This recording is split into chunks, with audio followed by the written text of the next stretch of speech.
Men of character and great knowledge are produced. We blaze a trail in a mother's land. Excellencia, humana e patriotous, not only for us, but also people around the world. We shine the light of the knowledge gained. Oh, you grace! Oh, you grace! Born in Ogun State and shining all the earth. We are the pride of the world today.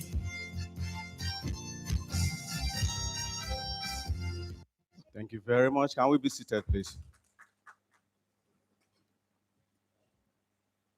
Mr. Vice Chancellor, other distinguished members of the university management, our guest lecturer of today, our very distinguished members of the Faculty of Social Sciences, under the able leadership of our very distinguished Dean, Professor Dele Odunlami.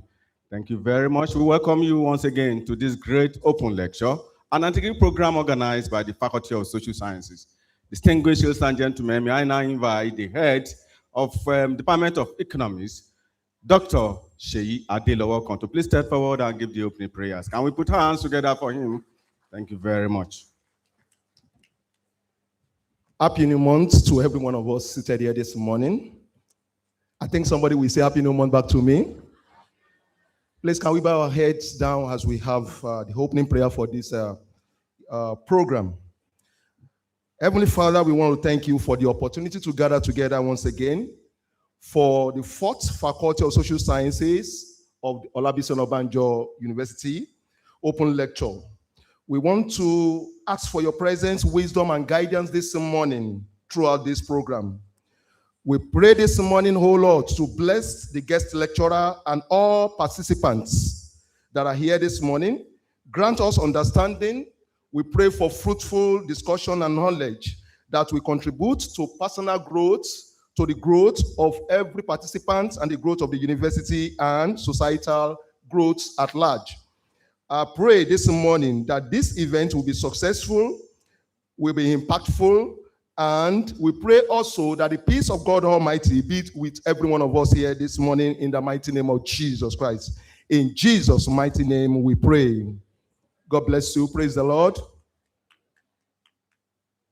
Thank you very much. Let somebody shout hallelujah. Thank you very much.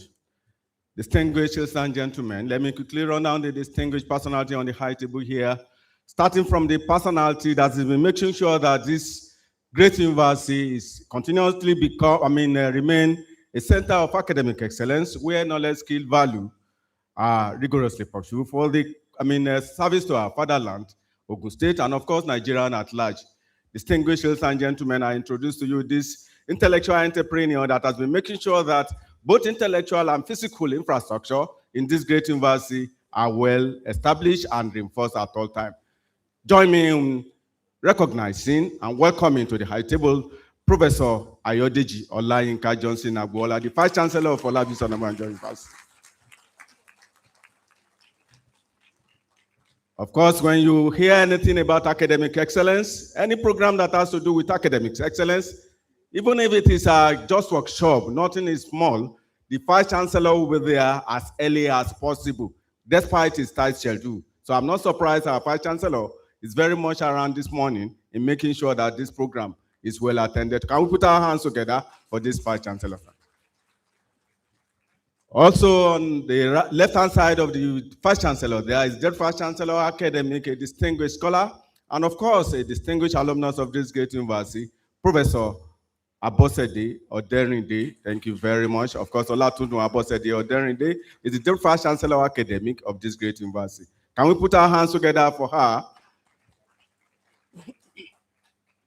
Thank you very much. Of course, we are still expecting the Vice Chancellor Administration, Professor Dikpo Olubume. You put our hands together in case you see him next time. Thank you very much. Let me recognize once again, the Registrar and Secretary Council of Olabisi Onabanjo University. I refer to him as a distinguished scholar in administration, Dr. Bayo Orukoton. Thank you very much. The University Librarian is equally very much around. She is Professor Pentola Nike Onifade. Can we put our hands together? And of course, the Chancellor of the Exchequer of this great university, the Bossa, Mr. Femi Showumi, FCA. Can we put our hands together? Thank you very much. Thank you very much. Of course, I need not introduce the personality that has been reporting those days, but now professing in Olabisi Onabanjo University, who currently is the Dean Faculty of Social Sciences. Thank you very much. Professor what? I'm not saying Dele Odulami reporting. I said Professor what? Professor Dele Odulami. That's the Dean Faculty of Social Sciences. Our distinguished guest lecturer, of course, I think I've been able to recognize the management and, of course, the host of today's program. We equally have our deans from various faculties and other directors who have equally, made it very important for them to appreciate your presence today and, being part of the program. I have on the high table here the chairman of the planning committee, who is equally the director of research in Olabisi Onabanjo University, Professor Richard Aborisade.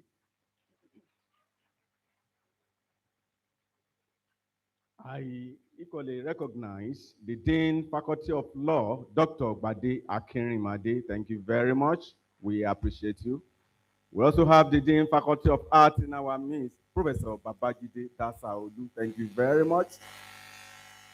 I equally recognize the former Dean Faculty of Social Sciences, Professor Israel Adeniduyi. Thank you very much. And of course, thank you very much. I could see our ever-ready Director of Entrepreneur and Innovation in Olabisi Onabanjo University, Dr. Ogunkoya, Ibrahim Ogunkoya. Thank you very much. Dr. Olufemi Ibrahim Ogunkoya, thank you very much. We appreciate you. And of course,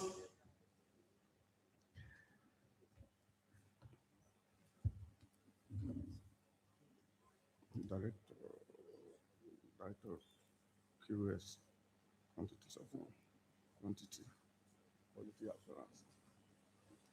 Thank you very much. I equally recognize the head department of mass communication. Thank you very much. And associate professor, Dr. Semiu Bello, we appreciate you.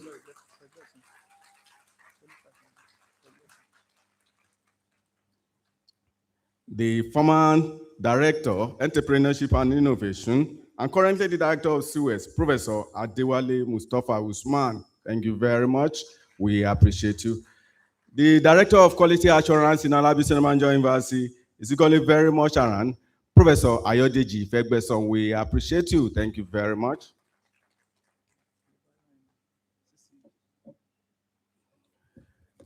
I equally especially recognize the last inaugural lecture, the recently inaugurated inaugural lecture in this great, Professor inaugural lecture in this great university, and currently is the Director of Center for Continuing Education, Professor Bayo Aino. Thank you very much. We appreciate you.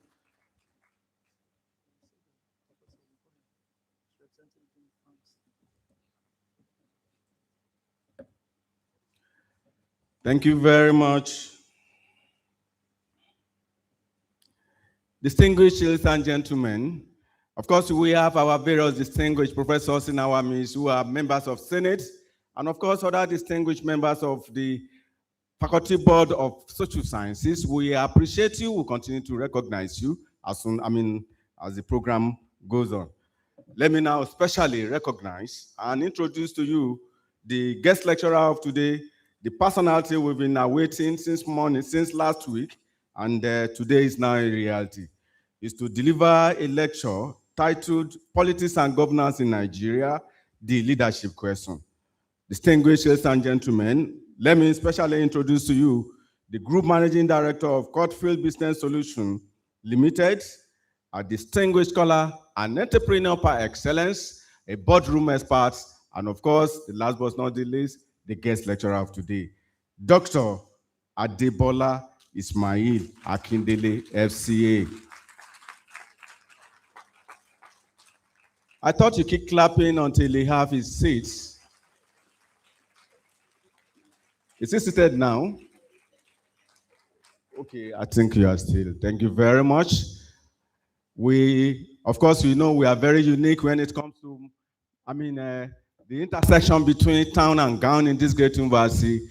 Our distinguished professor of medicine, but a distinguished university administrator, has been able to coin out 3 fundamental words: entrepreneurship, employment, and of course, the knowledge aspect of it. That is education. This has been coined from knowledge, skill, and value, which are very, very fundamental points in the vision of this great university. Distinguished ladies and gentlemen, I will especially, before we invite the Vice Chancellor later, let me invite the Dean Faculty of Social Sciences, Professor Dele Odunlami, to please step forward and give the welcome address. Thank you very much.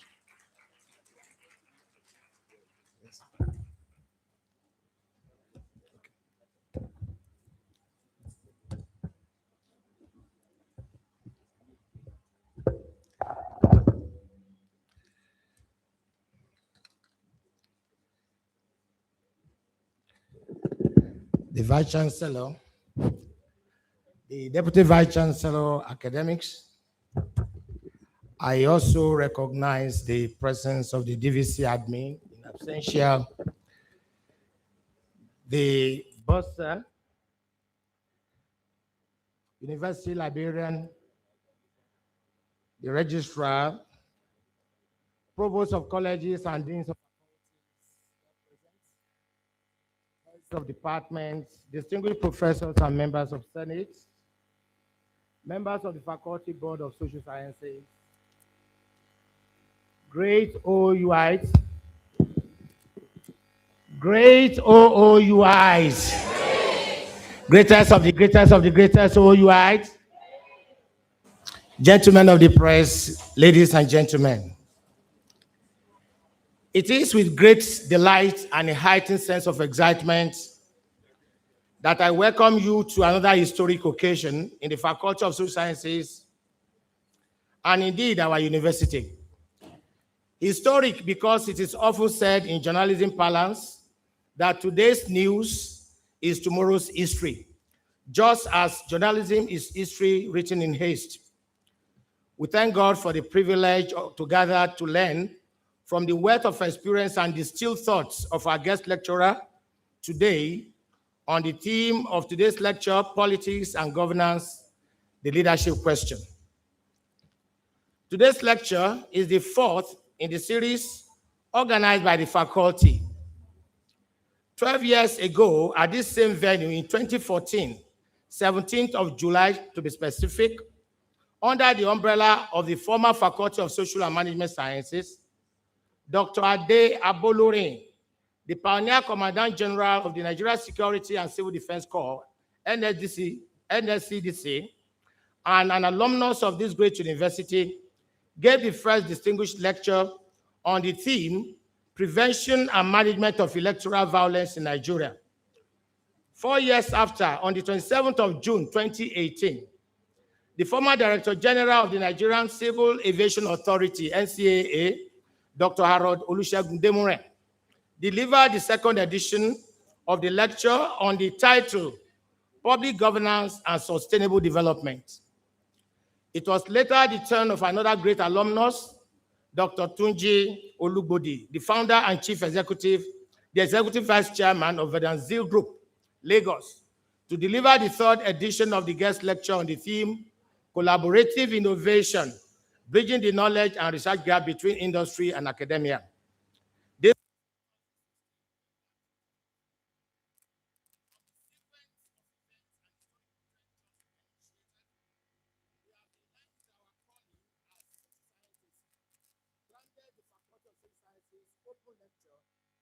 As a flagship town and gown intellectual platform for the distillation of ideas and thoughts on societal issues in order to set agenda for societal transformation and development.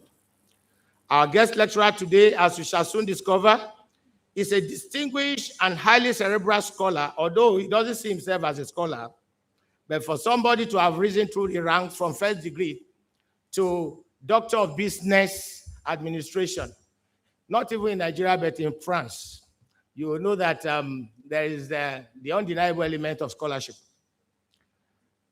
So our guest, as we have said, is one of the rare breed of successful ethical entrepreneurs and philanthropists par excellence, who combines both theoretical principles with practice to attain an enviable pedigree on the Nigerian business landscape. And like other past distinguished guest lecturers, Dr. Adebola Ismail Akindele is proudly Ogun State. I thought we should applaud that.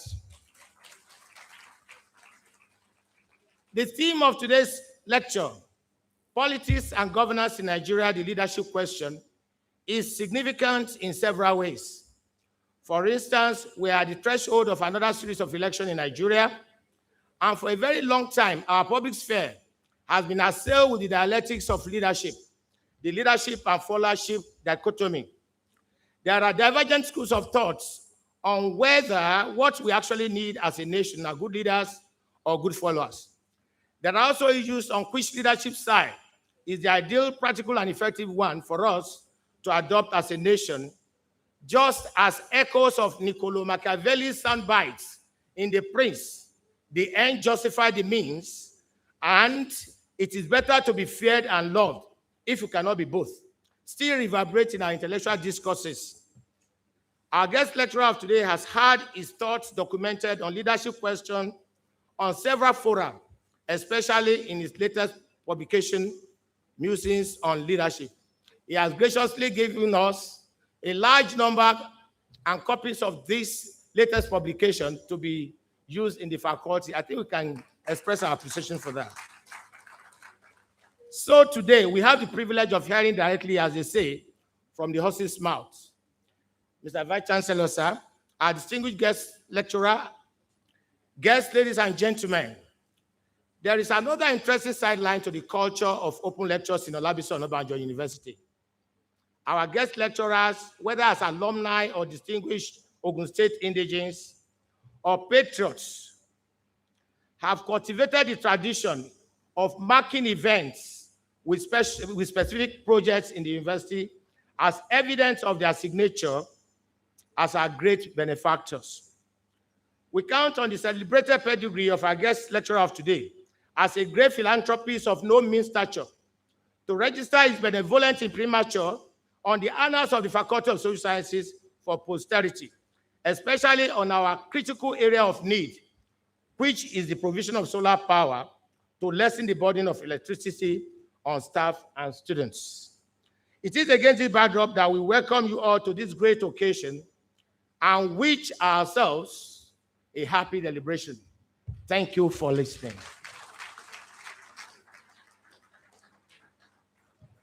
Thank you very much. Can we appreciate the Dean, Faculty of Social Sciences once again?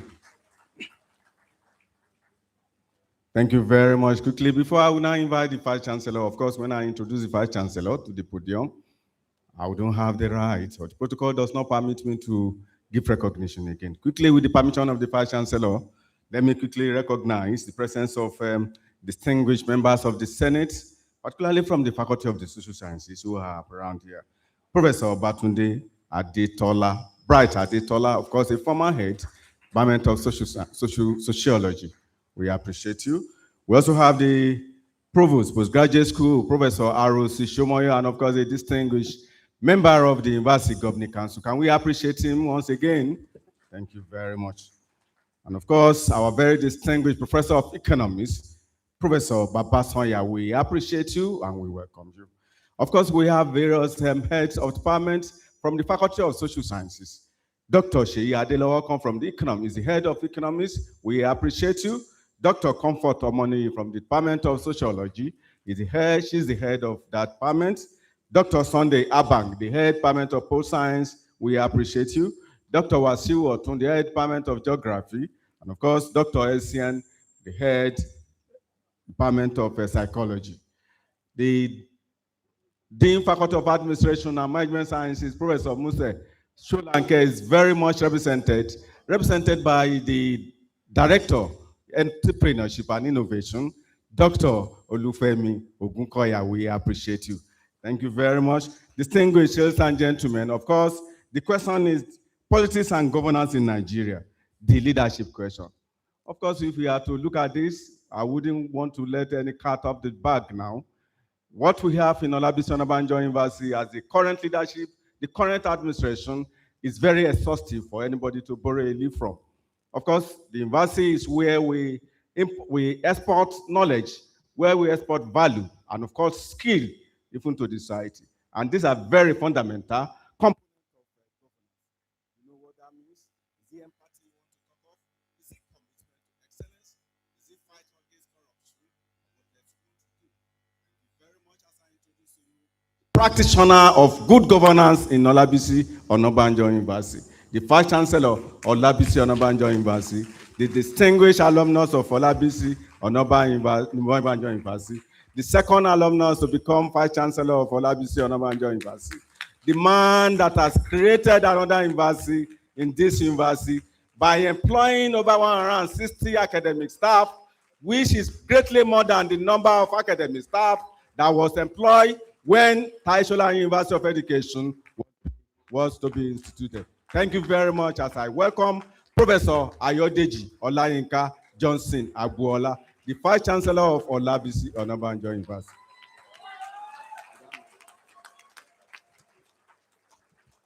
Let's have a seat.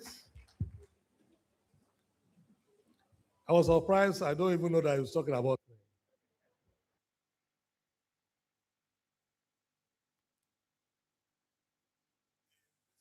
The university.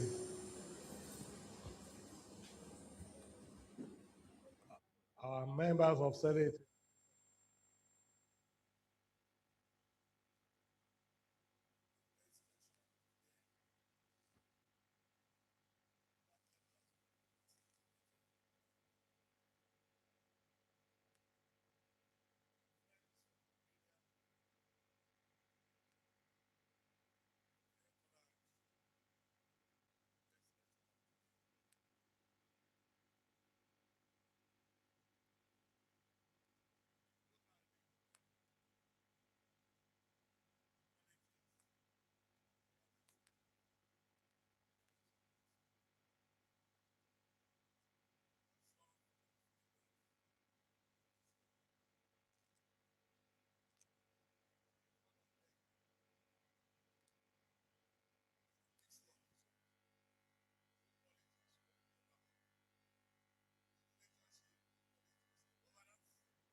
the values that you are placing, all your skills that you have, and the knowledge gained within the university, how would that work shape the politics and the governance in Nigeria? But these are the things that we need to look at critically in Nigerian politics. If you look at all of them one by one, they have roles to play when they were in school. What kind of policy do they play when they were in school? What kind of governance do they provide for their own people when they were there? And it's also an implication on what the society is all about. The name was taxing, is it the type of followership that we need to talk about, or the leadership that produce the kind of followership, or the type of leadership that emerges from the followership that we have? And that is why I said, if we have to talk about politics, governance in Nigeria, the leadership question, a week would not be enough for us to exhaust all the things that are involved. Apologies to Dr. Afan for 201, because I know that anytime you talk about politics, it's not always about the truth, it's about the falsehood. I'm sorry if that is the way it looks like today. But if you look at the guest lecturer today,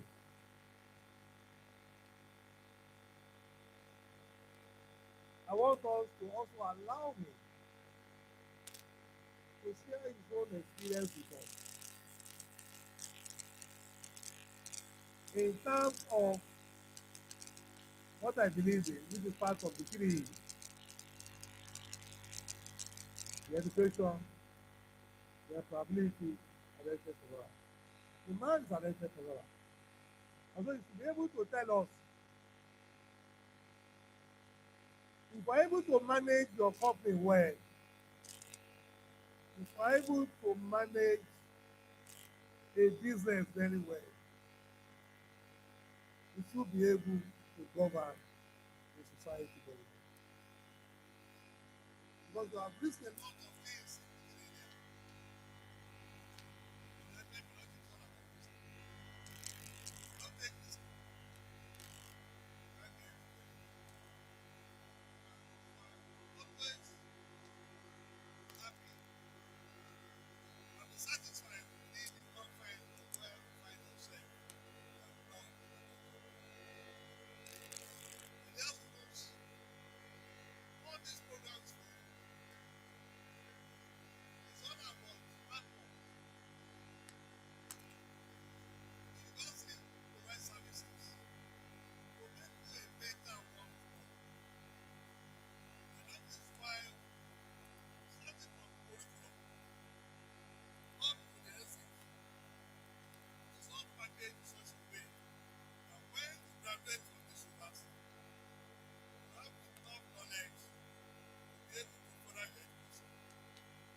so many books, sharing his own experiences with us. So the import of my discussion this morning is that, my dear students, don't limit yourself. Either you read geography, or you read pol science, or you read economics or sociology. Look at it that this is not the end. It's a means to an end. So they are shaping your brain, and they are able to increase your raising. And this is now you taking all these that we are packaging for you to be able to become a better person tomorrow. On behalf of the Faculty of Social Sciences, as well as the Senate of this university,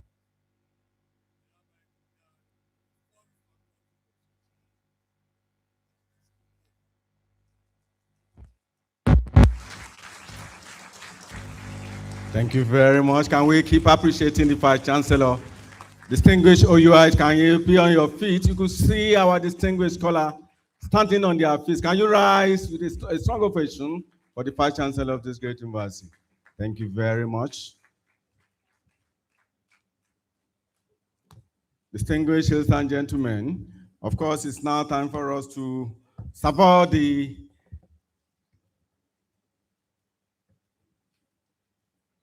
music department is coming now with the musical and cultural.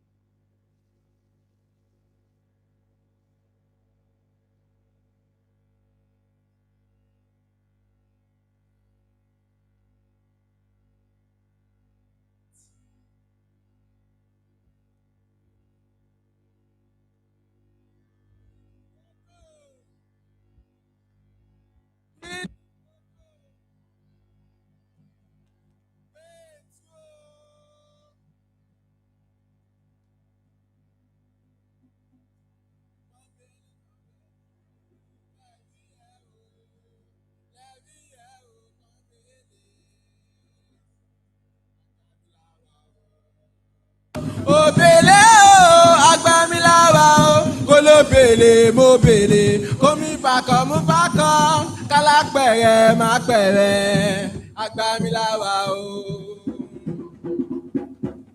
Tọ̀nbèlè tọ̀nbèlè, lẹ́bí yẹ o, tọ̀nbèlè, agbamilawa o. Obele o, agbamilawa o, kolobele mo bele, komu pakọ, kálápẹ̀rẹ̀ má pẹ̀rẹ̀, agbamilawa o.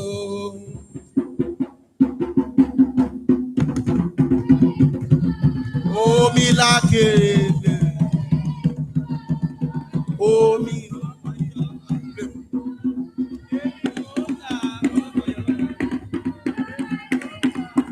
ọlọ́kọ̀ yìí o àwàyè àwàyè ọlọ́kọ̀ yìí o àwàyè àwàyè. ọlọ́kọ̀ yìí o àwàyè àwàyè ọlọ́kọ̀ yìí o àwàyè àwàyè. ayọ̀ èrè lòun fọmọ ayọ̀ yìí ṣe o èrè ayọ̀ èrè bí a máa ń ṣiṣẹ́ ọ̀gá jèrè bí a máa ń ṣiṣẹ́ ọ̀gá jèrè. èrè lọ́lọ́jàjẹ tó bá dalẹ̀ ayọ̀ ayọ̀ ayọ̀ ayọ̀ ayọ̀ ayọ̀ ayọ̀ bí a bá ṣiṣẹ́ ọ̀gá jèrè. bí a bá ṣiṣẹ́ ọ̀gá jèrè. ayọ̀ ayọ̀ ayọ̀ ayọ̀ ayọ̀ ayọ̀ èrè ayọ̀ èrè làwọn fọmọ ayọ̀ yìí ṣe o. èrè làwọn fọmọ ayọ̀ yìí ṣe o. bí a bá ṣiṣẹ́ ọ̀gá jèrè. bí a bá ṣiṣẹ́ ọ̀gá jèrè. ayọ̀ ayọ̀ ayọ̀ ayọ̀ ayọ̀ ayọ̀ èrè.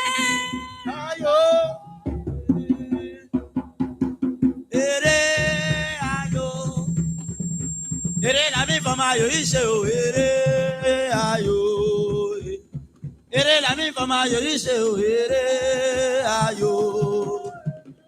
Ayò ayò ayò ayò ayò ayò ayò ayò ayò ayò. Èrè làmì fọmọ ayò yìí ṣe o, èrè ayò. Èrè làmì fọmọ ayò yìí ṣe o, èrè ayò. Bí a bá ń ṣiṣẹ́ ò ká jèrè. Bí a bá ń ṣiṣẹ́ ò ká jèrè. Bí a bá ń ṣiṣẹ́ ò ká jèrè. Ṣẹ́ṣẹ́ṣẹ́ o, ṣẹ́ṣẹ́ṣẹ́, ṣẹ́ṣẹ́ṣẹ́. Bí a bá ṣiṣẹ́ ò ká jèrè. Ayò ayò ayò, ayò ayò ayò. Tí a bá ṣiṣẹ́ ò ká jèrè.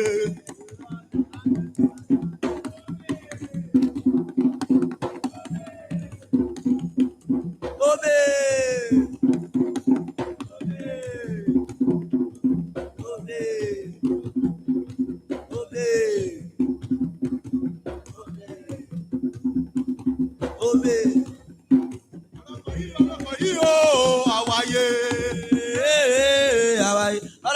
Ọlọ́kọ̀ yìí o, àwáyé.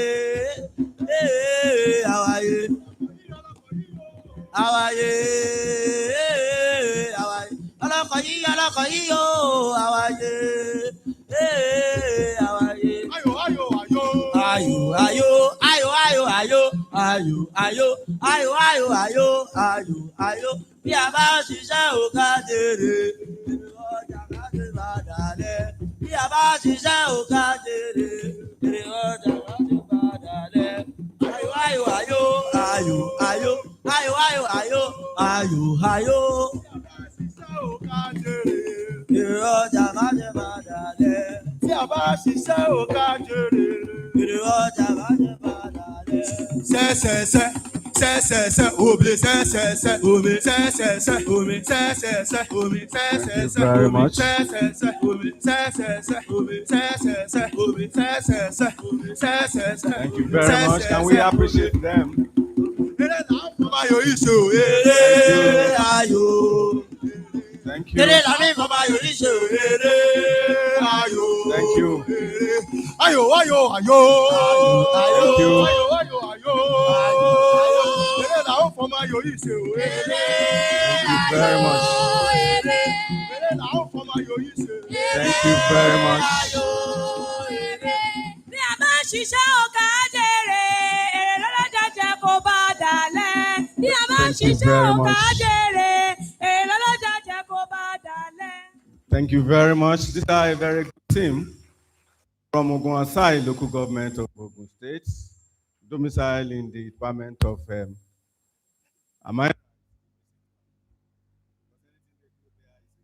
fishing and mobility, transportation through IJ called PADU. Can we put our hands together for them once again? Distinguished ladies and gentlemen, without wasting time, I invite a distinguished scholar from the Faculty of Social Sciences, Dr. Segilola Oladejo, to please step forward and read the citation of our distinguished scholar, our very distinguished guest lecturer of today. Thank you very much. Let's appreciate her as she mounts the podium for the reading pleasure. Thank you very much, sir. Without wasting much of our time, distinguished ladies and gentlemen, permit me to retain the existing protocol. I am Dr. Segilola from the Department of Sociology, and I'm here to recite the citation of our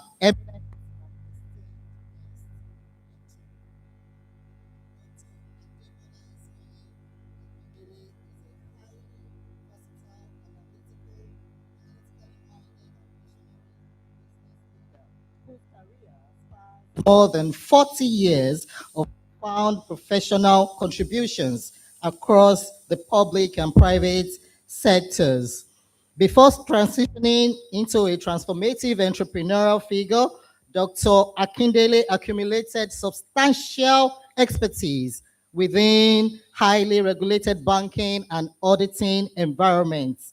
He initiated his journey as a senior audit trainee at KPMG, Pete, Marwick, Annie Ogunde, and Co., which solidified his analytical and compliance capabilities. In November 2004, Dr. Akindele channeled his deep understanding of institutional challenges into founding Courtview Business Solutions Limited, scaling into a world-class digital innovation and e-business solutions provider. Under his stewardship as the chairman and group CEO, the company successfully listed on the Nigerian Stock Exchange for over a decade.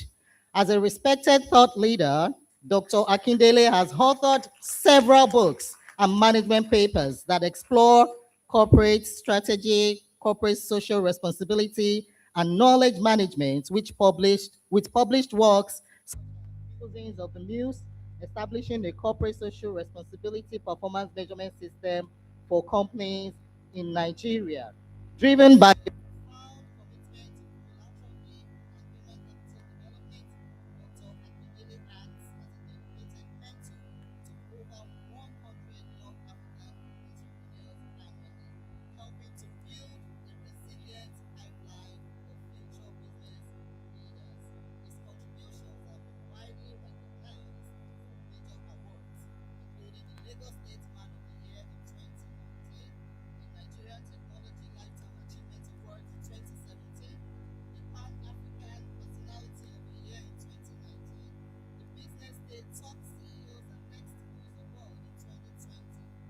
In addition to these professional accolades, Dr. Akindele is deeply woven into the cultural and social fabric of Nigeria, holding esteemed cultural and religious leadership titles across states, including the world-class Shibu, Ikiriland, Lagos State, the Aturushi of Ibadan in Ogun State, and the Baba Adini of the Muslim College worldwide. Distinguished ladies and gentlemen, please welcome our guest lecturer, Dr. Adebola Ismail.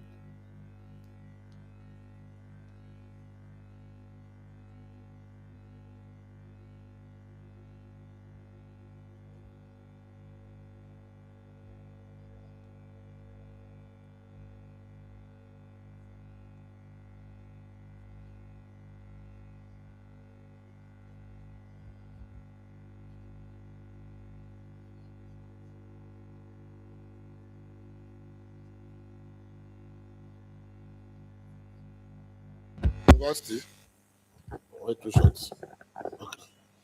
I want to say thank you to the university, particularly the VC, represented now by the DVC admin, and the other DVC as well, the dean of the faculty, the head of the department. Can you hear me? Okay. And no. Okay.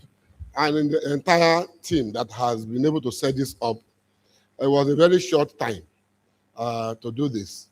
And I'm happy that I'm here now.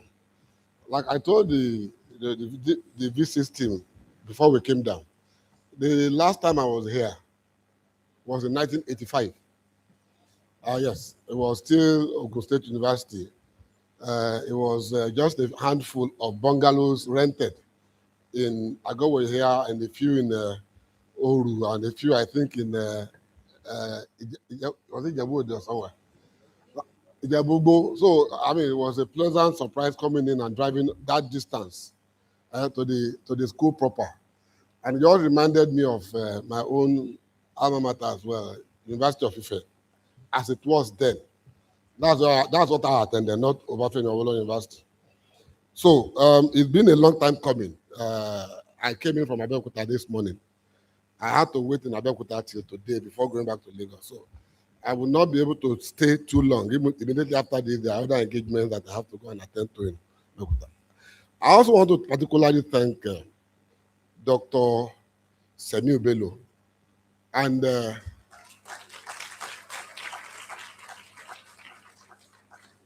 I think I will use the title Doctor in View. Dr. Oladipupo, who made most of this possible. Thank you very much. God continue to be with you and bless you. The topic is very, very interesting. You have brought, let me tell you what you have done. You have brought someone who is practically the antithesis, or not vocal, but someone who is very critical of leadership and governance in the politics of Nigeria, to come and speak about it. So I'm going to try my best not to be so biased in whatever I'm going to be saying. But the interesting thing is that you have not asked me to speak just about politics, leadership in politics alone. We are going to try and intersperse this with maybe a bit of the corporate side.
Of finishing my career in the private sector and then rejoining, because I've served the central bank and I've worked in the central bank up until 1993, before moving into the private sector banking.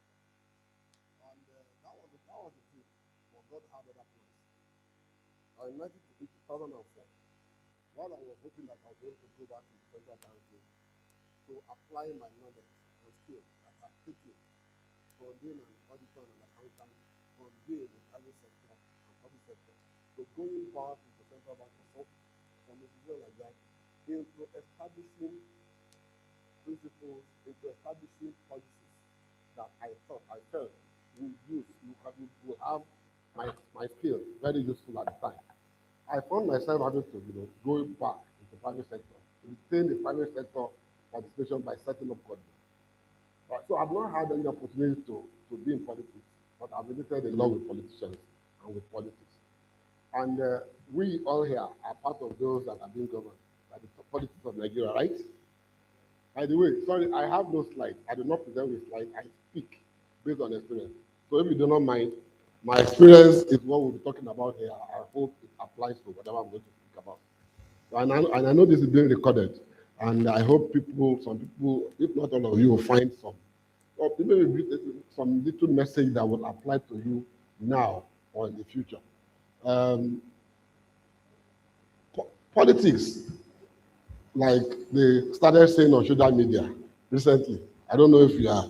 I'm very active, silently active on Twitter. It's called X now.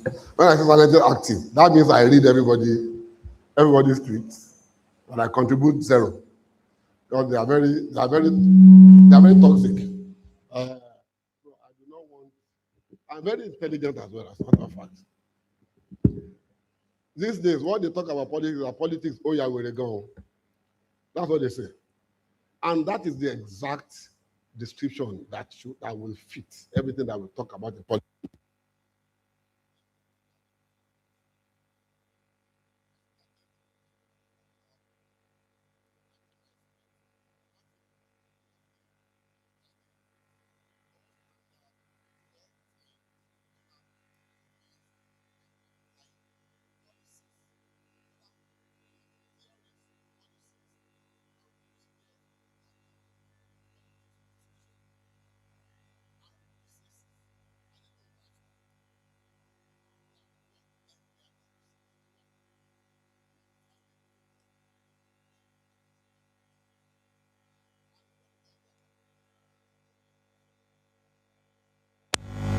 we are totally different within Africa. We are totally different in the world. Whether for good or for bad, we are different. So what will work in other places will not work for us. And in Nigeria, what we have to do is to find our own level. We really have to find our own homegrown and home-designed policies, because the challenges, the solutions we need to have to address the challenges that we face as a people, as a nation, are usually specific in terms of those challenges to us in Nigeria. For example, in business, for example, if I were to set up a business maybe in Cotonou, for example, or even in Accra, Ghana, or Togo, in building my business case, in doing anything about my business planning, I probably will assume automatically that power, the part of electricity will be constant, right? But in Nigeria here, anywhere in Nigeria, you can't do that. Built into that, your business case has to be the alternative source of creating power for yourself, for your business. Otherwise, you will not be able to move. I have to be able to guarantee in any other place that the roads will be good enough for me to do logistics, which is a very critical part of succeeding in any business. I can't say the same of here. So every solution that we design, every solution that we do, every policy that we come up with, every design that we have to make has to include the fact that we know that we are lacking in certain things that are not the same case in most other economies. So it's the same thing in governance. I think you cannot, for too long or for too much, by a wide margin, separate the politics of Nigeria from the politics of the rest of Africa, and maybe some of the third world, in Latin America and some places. We are a democracy, or at least we have been since 1999. We were before then. I think, to my mind, the best period of development for Nigeria, if I have to use Lagos State and maybe some major parts of Nigeria as examples, will be the time when the first military government was in place and the second military government was in place. It was at this time that the bridges in Lagos were built that are still standing till today. The refineries were built. Most of the road network that you see that are bad now were built then. Most of the federal projects and infrastructure were designed and built at that time. We've been a democracy since 1999, a steady one. And that is 27 years now. All right? We still struggle. We've been able to catch up with these guys. They were military people. They were dictators. They were harsh. But governance at that time kept us in line, scared people into doing the right thing. All right? When you talk about leadership in politics and governance, we have to apply it to the Nigerian case. This is what I understand. Leadership generally, whether in politics or governance, is not rocket science. It's not rocket science. There is almost a template for it. Just be good. Just have the people, your team. Because when I'm talking in corporate sense, I'll be talking about team. When I'm talking about it in the political sense, I'll be talking about us, the people. Just know that you are there to do what is best for the people, not best for yourself and your team. Okay? Now we are going to consider what has been happening in Nigeria, what is currently happening. I'm not a politician again, but I know a lot of politicians. I've related with them. I work with them. My business, a large part of it centers on having to work with politicians because they are the ones in government. And a major part of my work requires me to get approval from them to be able to do or provide the services that I provide for the public. They have to approve. And in that regard, I have to relate with them. I also have friends in politics. I have people that I look up to. They may not know it, I look up to them, but a lot of time it ends up in disappointment. Okay? It ends up in disappointment. In leadership generally, there are two things. Let me even start with the fact that as leaders, what are we supposed to be doing on a day-to-day basis? At any point in time, there are, for me, and all the things I will be saying are things that are straight out of my head, things that I have done or have seen done by people that I'm close with. people that have seen work it. So you probably will not find most of these in any textbook or anywhere on the internet, in any what do you call it, material for school. So for me, leadership requires you to do 4 things at any point in time. 1, you initiate. 2, you decide. 3, you execute. And 4, you activate. Now, I call it IDEA. That's the acronym that I've applied to it. You initiate ideas, you initiate, policy, you initiate projects, you initiate hopefully brilliant things that are supposed to work for you and your team. See, I will interchangeably use the word team and us, the people, right? You are there as the leader to bring about things that are supposed to work for us. So you initiate them. You may work with people that will give you ideas, that may supply some of the materials and all that, all right? But it is your job as the leader to start. You also have to make decisions on behalf of the whole group or the whole team. You have to execute after properly analyzing the decision, and then you have to go on and actualize it, all right? Now, in doing this, all we are all out for is to make sure that this works for everybody, not just for me and my people only, not for me, I and myself only, all right? In doing that, there are 2 for me, there are 2 key ingredients.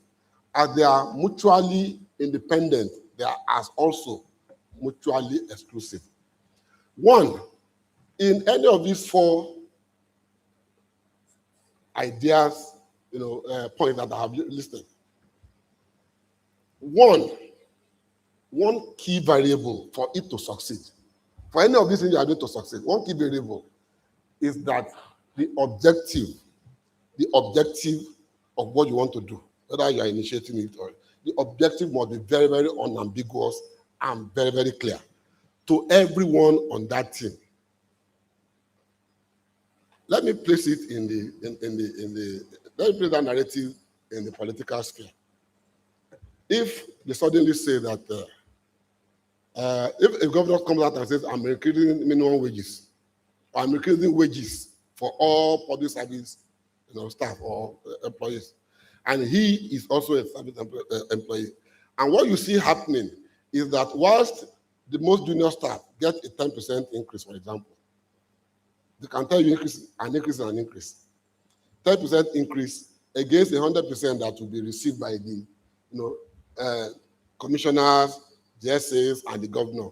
You will know, any member of that team, any member of the population will know that this initiative was not meant to benefit the major people who ordinarily should be the beneficiaries. It is meant for those that are supposed to enjoy it, not for us. It should be clear to your effort, your action, should be clear to anybody on your team that this is why we are doing this and this is the benefit for me. I know you are doing it specifically because you want my life to be better. It should be clear and unambiguous. You don't need to explain too much what you want to do. Now, secondly, and as importantly, is the fact that now the interest, because everything in politics usually it's mostly about interest. Forget about all this, they beg you to come and serve. I'm sure you know that. The only time that when they beg you to come and serve in any role, when I say serve, that has to do with leading teams, that is not corporate especially, is when they know they want to spend the money in your pockets because there's no money to spend. But when there is, this fat pot, anyone that says my people have asked me to come and serve, it's because they believe in me. It's usually to be taken with a pinch of salt. Now, the interest of that leader in governance must be relegated totally to the bottom of all the interest options. On the scale of seniority of options, of interest, his own or her own must be the last, must be the least important. Why? Because if my interest as the leader of the team is top there, then you have a situation that I described earlier. You are not likely to get the best out of your followers. Remember, leadership connotes it is important for you to know that there can't be any leader without followership. For as long as you are not the only person on the team or in the country or in the world, and you are leading some people, there has to be followership. And there are tests. There are tests that can be carried out to test that followership. You will not get it 100% all the time. But when your team member knows that a decision is to be taken or has been taken, that benefits me first and foremost, makes my life better, and I know that this leader has not done it to deliberately, increase his own value or his own resources way above the monkey they walk is baboon that is chopping. That's the way to describe it. Then they probably will apply themselves to you mostly. I used to study, from afar, the works of some of the attitude of the late Baba Adedibu, the strong man of Ibadan politics, and it describes something. The kingmaker narrative. Who is the kingmaker? You all know the kingmaker. It's a simple, straightforward word. Kingmaker is someone who decides who is going to be king. And usually the kingmaker wants to be the one that is going to decide who gets what share of the community's resource. Because if you're going to make you king, it will not be for free, at least not in Nigeria. So Baba Adedibu once said that when they asked him why, he kept determining who was going to be governor, who was going to be this. He said it was better. God bless his soul. He said, look, you are better off being the kingmaker than being the king. Because in a community, there can be many kings. There will be many kings. And if you are the one putting them there, with most politicians, his mind was always on what they are worth. He said, if there is 100 naira available to each king for his community, this is our community to share, the kingmaker determines who is king in 10 communities. Maybe the king that has been appointed will not forget who made him king. Abi? And he will appreciate who made him king. By the time the king is saying thank you every year or every month or every week from the resources available to the community, by saying thank you, by saying out of this 100 naira, kingmaker, it will be insulting to say take 10% or 20%. He probably will do 30% so that we can have the rest of it for ourselves. So he gives each kingmaker drops how much? 30 naira. That's what the kingmaker already gets 300 naira from 10 kings, right? Why what is left with each king is what? Right? That is the narrative of the average politician. That's the mindset of most of the people who govern us. Are they leaders? Yeah, in the sense of they are the ones ahead of us, supposedly leading us. But in terms of the real, in reality, what are we getting? What should we be getting? What are we getting? Now, it may be right or wrong. It depends on where you are standing. I have a friend who eventually became finance minister and the FCC minister under some government in the past. He was of the same stock as I, a chartered accountant, read animal science. But it was always, while I was in KPMG, he was in Anderson. So, all these ethical kind of people who wanted things to be done properly. It was appointed on the basis of his CV. And then he got into government. One of the greatest mistakes you can make is to go with that attitude or that mindset or that kind of behavior into politics and work with politicians. You will be embarrassed. He was embarrassed because he found himself in the midst of people who would tell you that rather than do community projects with this money, you are finance minister. Bring it, let us, because election is coming again. This is how much I spent the last time. Before the next election, I have to recover what I spent and then build more war chests to be able to deliver the next time. So when he got into trouble with one of them, with a few of them. They decided that, look, you are not the politician. This is not, we don't want people like you here. And they embarrassed him out. He made the mistake of coming out publicly to proclaim that NNPC was bankrupt. I won't mention his name. Maybe you will know, you will remember from that time. And they thoroughly embarrassed him. He left the government on his own. And that is how it works. If it was a corporate setting, it will be one goal, because in political setting, the team can have goals. But the interest, the established individual interest in each person or from each person will determine how the goals are chased after. Sorry, I'm not used to speaking. I hope I'm not embarrassing you by hitting the microphone too often. So in corporate setting, you know there's a team goal are determined by whoever is on the top, or by collected by all of you. You're all chasing it. If you are not careful and you don't lead your team well, you will not achieve that goal. But in politics, the goals or the goal is about the interest of the people that are supposed to be chasing it. And they may not even be part of the team. Because I know that where interests are brought over or are superintended over group goals in politics, you are not going to get anything out of that, whatever project is you want to do. It is easy for us to say that while we are here. We can be all noble and saying, if I were there, these are the things I would do. If I were there, I will make sure that we do this or do that. I can assure you it's not easy. I know that for certain.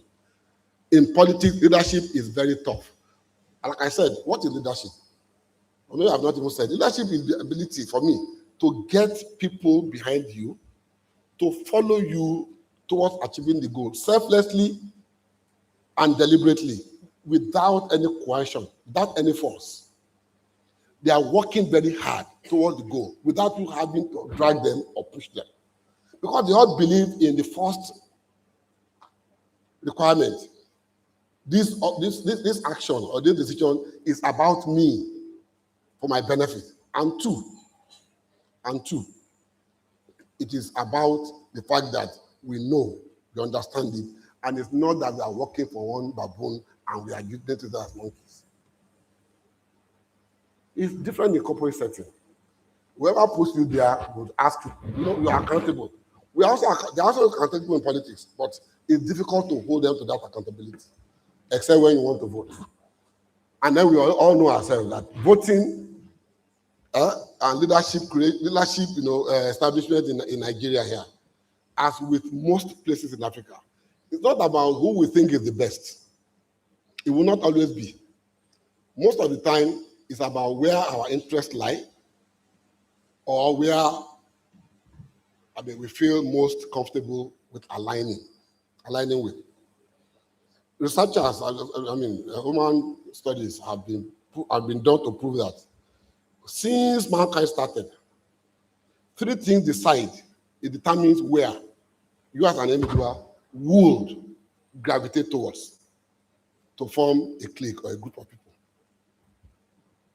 And it is proved over and over again, Nigeria, outside Nigeria, in Africa.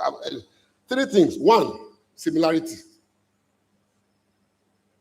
Similarity with the other person, with the next person. I'm not likely as a human being to go and join, no matter how closely aligned, no matter how ugly I look enough to look like a monkey or a baboon, to say I'm in the clan of the baboon. No. I'll look for other men, whether they are white or blue or yellow. At least they are men like me. They are human beings like me. Similarity. Two, comfortability. Am I comfortable around you? Am I comfortable around you? Will I, for example, be able to speak, you'll understand, and vice versa? And the last one is familiarity. I'm familiar. I won't get into trouble with you because I know what you are, what you like, what you don't like, the kind of things you like to do. Which is why, even as separated and diverse as we are in Nigeria, Igbo is Igbo, Yoruba is Yoruba. In politics, it's very important. in association is very important. In even being able to talk to ourselves is very important. Yoruba, the Igbos in Lagos will say Yoruba, they always speak Yoruba all over the place. They assume everybody is Yoruba. But let me tell you, when we step outside Nigeria, even to Ghana, it's very likely that the Igbo man will live with the Hausa or Yoruba man before relating with the Ghanaian. When we step outside Africa, those South Africans that are pushing out, they will relate first with the color of the skin. In the UK, it is even just last week, I was reading about the experience of some people in schools in the UK, where somehow, automatically, without any plan, without any structure, black people will just be, few of them just sit on one side of the class, and the white will sit. The Asians will be together, even when they did not know themselves from anywhere. And that is what determines the politics of what we do in Nigeria. In other places, in other climes, politics are determined by ideologies mostly. Ideologies mostly. That's why you have people that are Republicans or conservatives. You have people that are Republicans or Democrats. In the US, you have conservatives and labor. You have other whatever. It's driven mostly by ideology. In Nigeria, we say we have parties that have ideologies. But when people start jumping from one to the next because they do not get what they want in one, ideology becomes immaterial. You see it happening now, right? It's one party state, it's one party state, it's one party state. Suddenly there are about 8 presidential candidates of different parties now. Ideologies do not determine where you go and align with in Nigeria. So we fit into the narrative of the fact that everything that we do in Nigeria is different.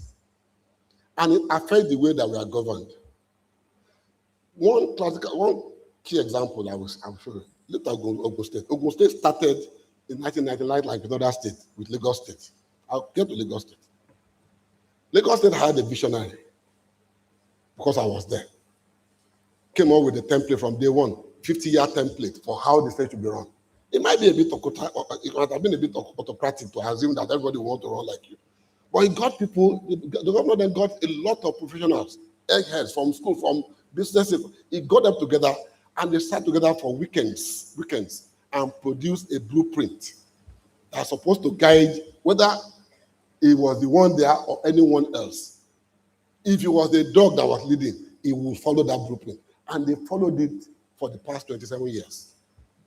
So there is continuity. I was with some of my mentees in Abeokuta one time, about 2 years ago, and they asked me, why is Lagos so developed and Ogun State is not? They are almost practically the same people that have come to Lagos to govern Ogun State. That's the truth.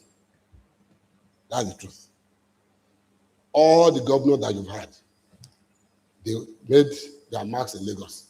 They started their works or whatever they are doing in Lagos and then came to the state, as with many other states as well.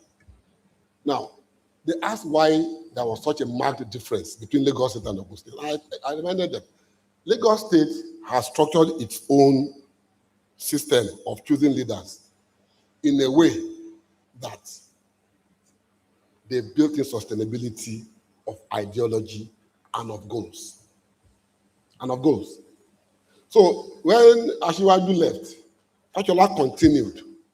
There are projects that have been, that 4th mainland bridge was part of what they designed. This rail line that was part of what they designed there. Everything is in a book. It's the Bible of Lagos State or the Quran of Lagos State. That's what it is. In Ogun State, for example, even within the same party, a governor leaves. The first governor left. Whatever he was doing, the next one came in, abandoned. Because the first thing they do after coming in is to chase after the predecessor.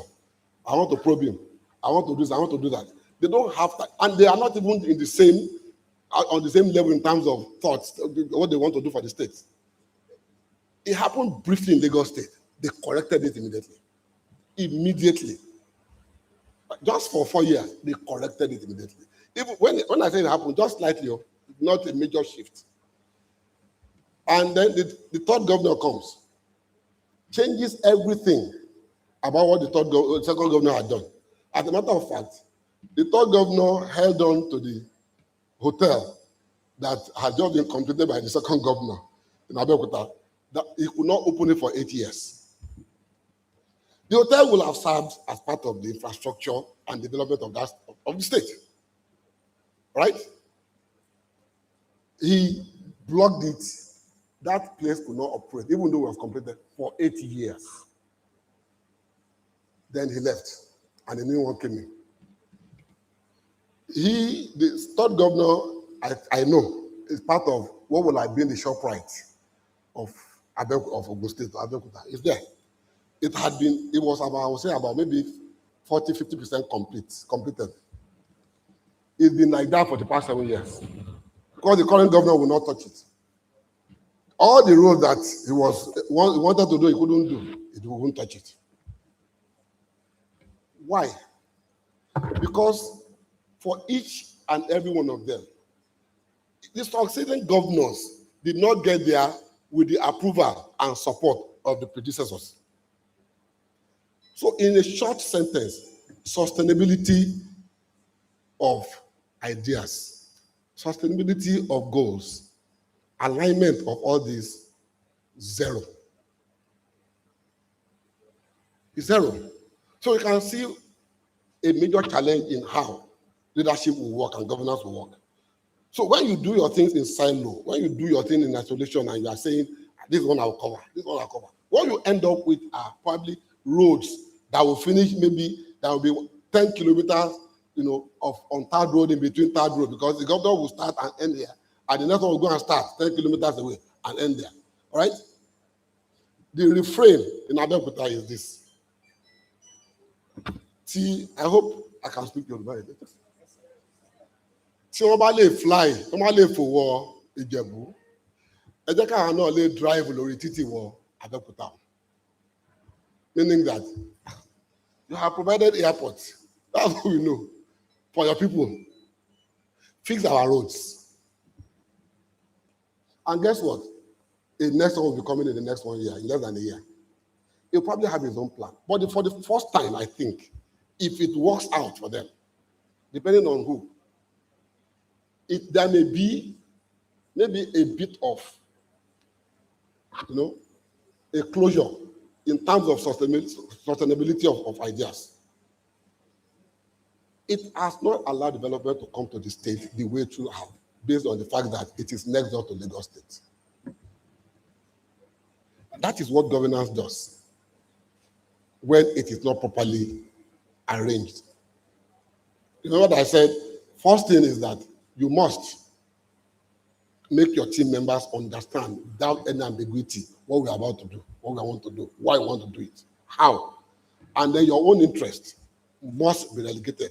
And that relegation of the interest is what I've described under the Baba Adedibu's narrative. Because at the end of the day, you do not have to rush. You are the leader. When things go well, at the end of the day, look, no matter what happens in this university at this time, whether the idea came from a student or from a cleaner or from anyone from anywhere, when the governor or the government is going to appraise the university, it is the VC that they will congratulate. So at the end of the day, it doesn't matter where it's coming from, you will be the one to first get the applaud. The Chinese have a saying, the tallest tree in the forest attracts the most sunlight and the most rain. So it continues to grow to be the tallest, right? Yeah? Because in a very thick forest, it continues to grow and grow and grow. But the tallest tree in the forest is also the most beautiful to the person cutting trees in the forest, the lumberjack, what do you call that? It will be the most attractive, Abby. And to anybody else, when problems are coming from the top, it is the head of the tallest tree that will first carry it.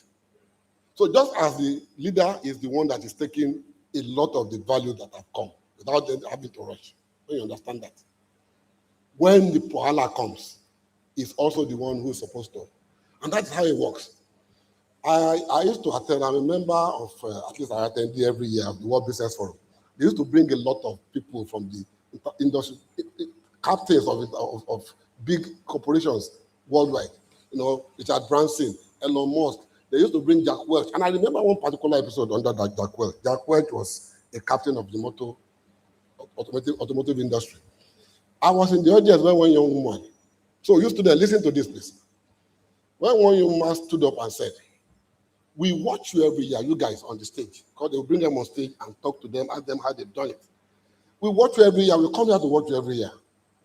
What you see us, what we hear you say is that, oh, I attended Harvard, I attended Yale, I have this, I had that. But look at me.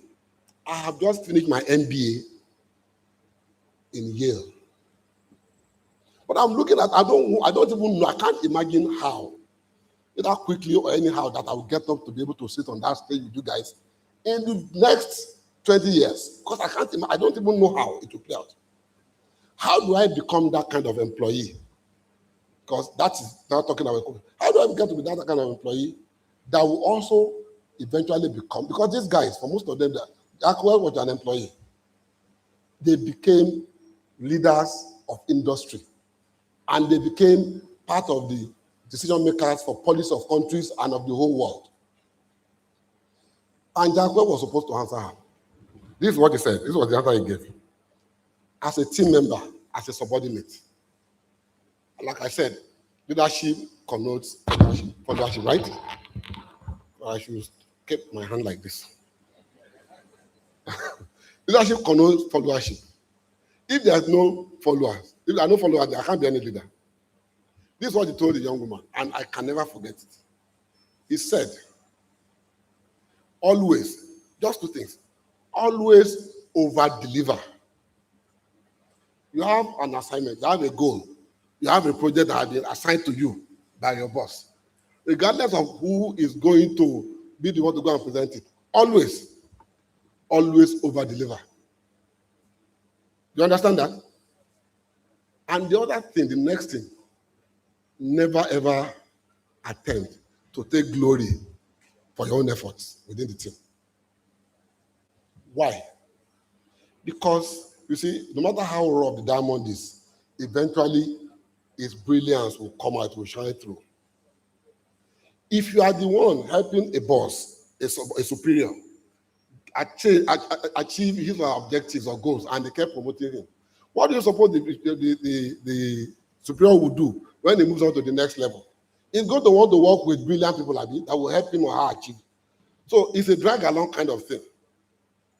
If I do well here, and the man knows this is my guy, he's always doing well, wherever he moves, he's going to move me. That is what you work for. And you have to, you don't have to chase after anything. Success will find you. Brilliance is all you need to be. Patient is all you need to be. Observant and of high integrity is all you need to be. The rest of it is left to God. And, you know, the people that you're working with, there are no guarantees, because you may have a bad boss who will be scared of, this person is moving too close to me. It doesn't help anyone. Just continue to be the best at what you are. I wasn't the best of employees. I was an employee for years before I became an employer. Some of the things I used to do as an employer, especially as an employee, especially as a senior staff, I left banking as a general manager in 2004. Right? When I think, these days, when I think about some of the things I used to do, because I was that, you know, pro-people kind of, I was like an activist. When I think of some of the things that I did then as an employee, if someone does them to me as an employee, I will sack that person immediately. Because they just didn't make sense anymore. They don't make sense anymore. I would think, was I mad? You understand? So roles change. It is until you get there that you find out. The politicians that we are blaming, what they have to face in governance is the fact that they got there through certain vested interests. They will work there mostly based on those vested interests. And the vested interests are not always going to be about the people. My politician friends, they don't like to talk, especially the senior, they don't like me talking about this. the millennials and the group, generation before the millennials, what I think of generation, is it X? It's X, I mean. You have the baby boomers. I am baby boomer. Because baby boomers ends at 1964. Is it 1964 or 1976 or 73? Then you have generation X. So X, right? Now, the baby boomers and the generation X take all the flack from the millennials for what had gone on in Nigeria. That's what they see, because they grew up seeing us ahead of them. So at one session that I had with my mentees in Lagos one time, they accused me that, look, Oga, your generation spoiled Nigeria. I said, I know I did not spoil Nigeria. I know when I was in school, because they said, you got all the benefits of the country. You used everything and there is nothing left. So I said, the only thing I got was that in Ife, we had cafeteria that served food for 5 kobo each. So we bought tickets, and the food was something that you pay now. You pay maybe like about, in Lagos, it probably cost you close to 5,000. We got accommodation for 35 naira or 45 naira or so. That was the best we got. You see the generation before us, before the baby boomers, they were the ones to whom the colonialists handed Nigeria over. They were the ones that went abroad on scholarship to study in the best universities in the world. They were the ones that came back to Nigeria with those degrees to come and take charge, because as the colonial and the white people were living or being chased out of government enterprises and big businesses, they were the ones to whom they handed over these things. They became owners of a lot of these private companies, UAC, Lever Brothers, entities, all of them. They benefited from the wealth of them because the people ahead of them used them to, actually use the wealth of Nigeria to help them. They were mostly poor too. They were mostly poor as well. But they had the first lawyer, the first accountant, the first. My number in ICANN, my ICANN number. Sorry, boss has left. Maybe it's my signal. I am 36 years, or 37 years going 37 years as an accountant in Nigeria. My number is 5536 as an accountant. I think the latest was now 150-something thousand. They made it so tough for the first 25 years for you to be an accountant that it was almost impossible. It was the toughest exam you could ever take. They made it so impossible. You know what broke it? At the twilight of Babangida's living, it deliberately approved Anan. Anan, nothing tough. Just go and attend our college in Jos or somewhere. You became an accountant. Just pass the exam. And they were wise enough to say that we are not competing with ICANN. At least we have our own charter. And then they found ways of taking over the whole of the civil service. Schools, so ministries, so they will have their person there. Eventually they get to the head, and then they fill up the spaces. You know what ICANN members are doing? The arrogance of we are so brilliant, we are so tough, we are so few, was that we chose not to enter civil service. We chose not to enter all the so-called non-high-paying roles. Those guys took over. Now, we also started seeing, and that's what I told the VCs when we were coming in my car, that this degree that you have should not be seen as an end in itself. Just like I told them in ICANN, every time I spoke to them, to the council member and the student, you shouldn't train these young people that having ICANN is the ultimate. Because I asked one or two mentees one time, what do you want to be in the next 5 to 10 years? You have been an accountant for how long? And the best I got out of them was, I want to be chief accountant. I want to be director of finance and admin. And I asked the question, what happened to the CEO role? Because all your mindset is that, oh, I'm an accountant, and that's what I am. So we lost out in the civil service to the extent that if you go at a point, we didn't have any accountant at the top in central bank. We didn't have in NDIC. We did not have, it was Anan and FRS. It was Anan, everywhere Anan head. And what they do is, as soon as they come in, they fill up the space. I had a friend who was a qualified accountant. In fact, he was the chairman of a mainland local government district. He was working for the correctional services as the chief accountant or something. For him to get to that role, to be promoted, his boss, overall boss, was an ANA member. He had to go and write and sit for ANA. He had to become this is chairman of an ICANN district. You have to go and do that. So for you young people, look at my story, animal science. Do you want to know? You want to hear the topic of my project, my thesis in 1984? You want me to tell you? I will not. I can't forget it. I'm sure if I tell you now, you may not remember it, but you continue to laugh about it.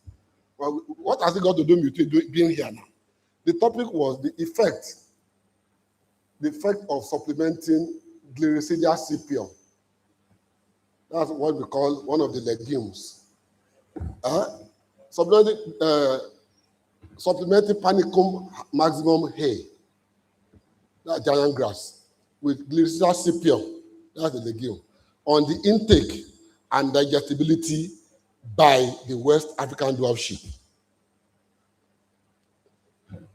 It never applied to any other thing since I left school. You are going to find yourself in some situation. Some of you are going to be politicians. Some of you will be corporate people. Some of you are going to you are going to be academics. You are going to be a lot of things that have nothing to do with what you are doing here. What you do here should shape your mind and create that value for you to say, I have been in the world, 4 walls of university, and I have what everybody else has. Because what you are getting, 90% of the people on the street, on that expressway going back and forth, will probably have it. Separate yourself by getting something or creating something that will distinguish you from the rest of it. All right? I asked the GC, when they told me it was a medical red medicine. How come you did not practice? Because all the doctors I know practice. I only met a few people that are lecturers in Ife.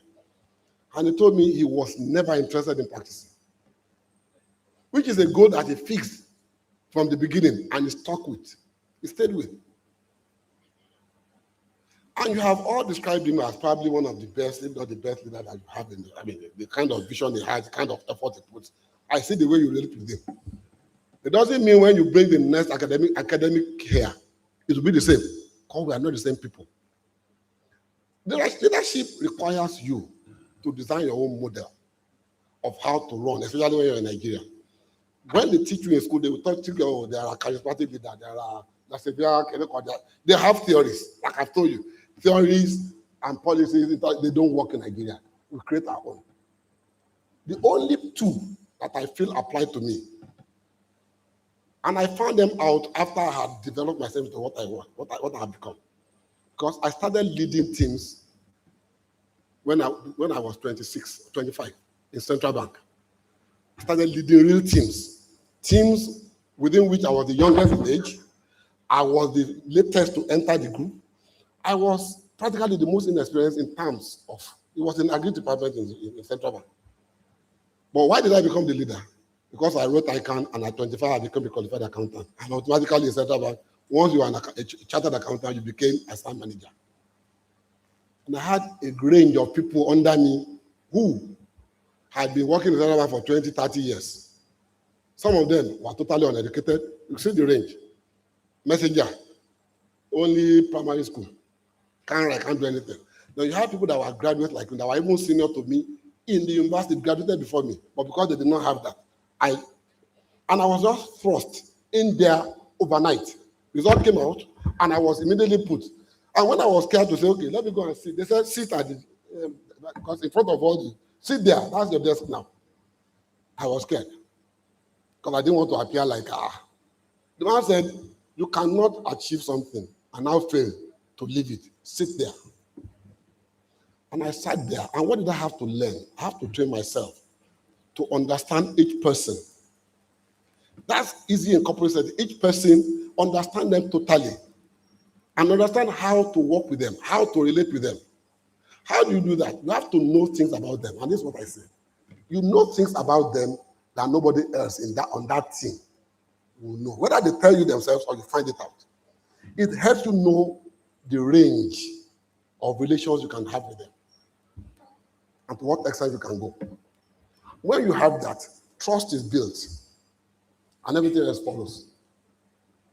And the fact they believe in you, regardless of my age, everybody will walk with me. And in that regard, ever since I started leading, it's been the same style all through. How long do I have? Have I done? Time is over.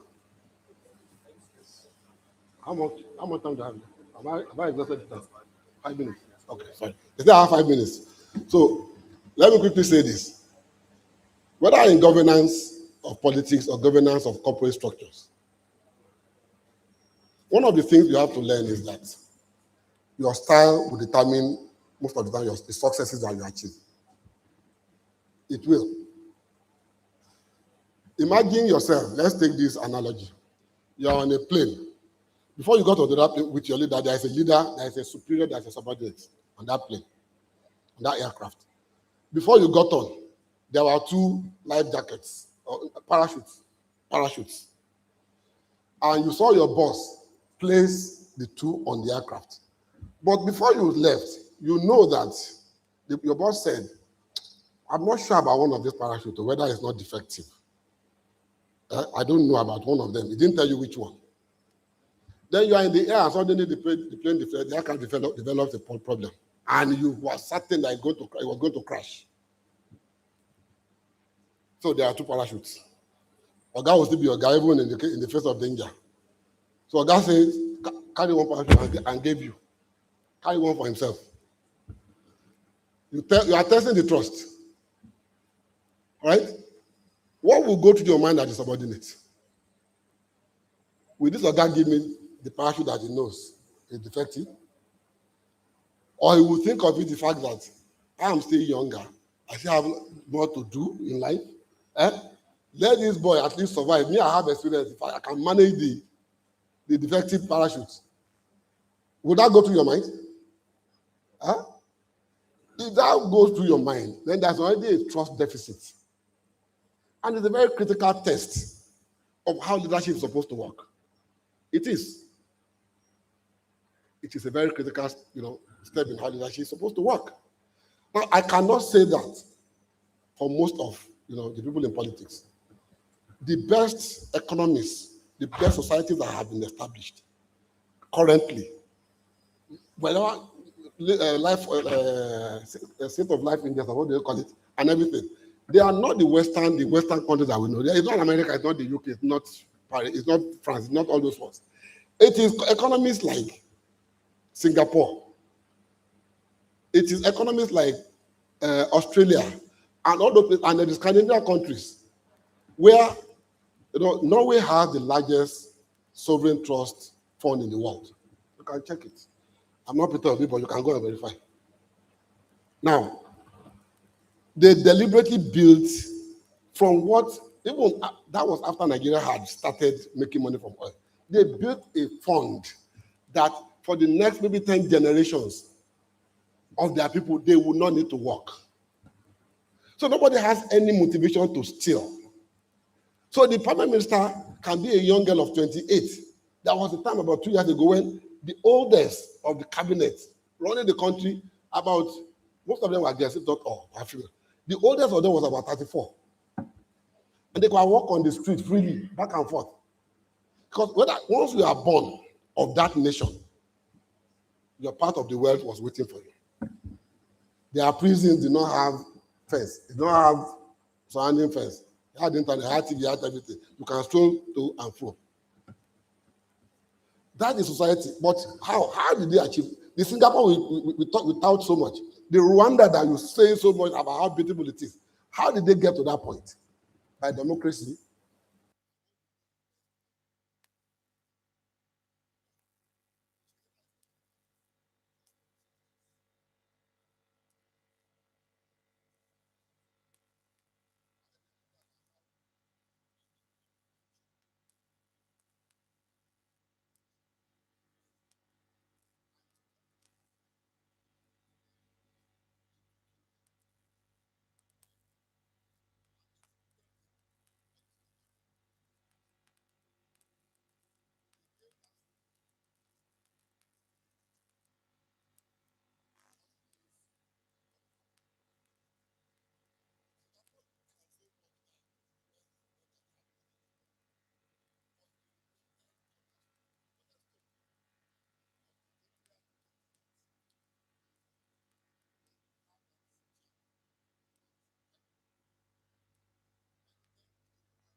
I will have Professor Bright Obatola, Adetola, sorry, Obatunde Adetola. I'm very sorry about that. Let me reorganize that again, normally. Because with professors, you don't miss their names, the arrangement of their names. Professor Obatunde Bright Adetola. Let's put your hands together as I invite you, sir. Former head, Department of Sociology, Faculty of Social Science. Come over, sir. Okay.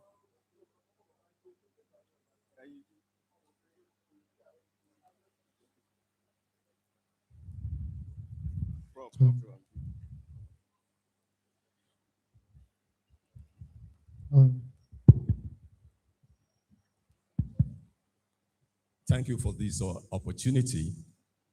Mine is not actually a question, but to appreciate Dr. Adebola Ismail Akindele for this thought-provoking lecture, and of course, more of interaction that you have shared your experience with us in this university. And I want to say, I really enjoyed every piece of the lecture that you have given. I've discussed severally with my co-professor there. That's how I do.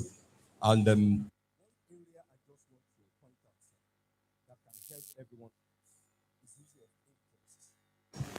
Very interesting. And it shapes what goes on at the level of leadership.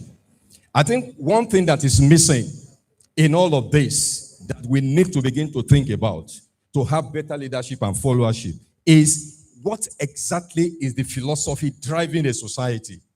What philosophy? The tertiary society, the tertiary states that form United Arab Emirates today, one philosophy drives them, justice for all. What is the philosophy driving Nigeria? It's not clear to me. Probably when we have a philosophy, we'll be able to harmonize, coalesce our interests at the level of leadership and followership into that philosophy to determine the development path that we need to go and deliver good for the entire society. Thank you very much for this opportunity.